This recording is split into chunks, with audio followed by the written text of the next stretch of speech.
চলো বন্ধুরা, আজকে তোমাদের সঙ্গে আমি আমাদের ক্ষেত বাগানটা একটু শেয়ার করব। তোমরা একটু দেখতে থাকো।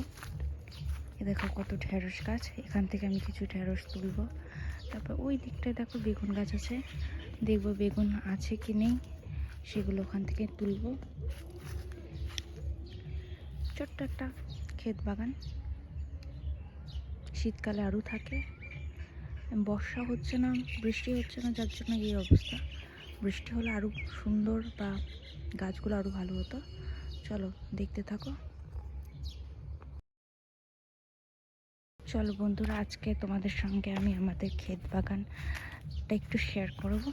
তোমরা একটু দেখতে থাকো। এ দেখো কত ঢেঁড়স গাছ, এখান থেকে আমি কিছু ঢেঁড়স তুলবো।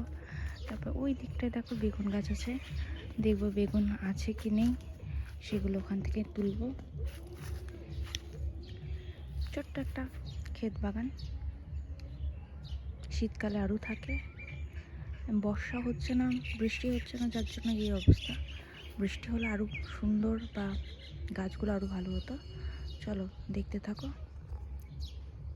বন্ধুরা, আমাদের ক্ষেত বাগান থেকে আমি কিছু লঙ্কা, ঢেঁড়স, বেগুন তুলে নিয়েছি।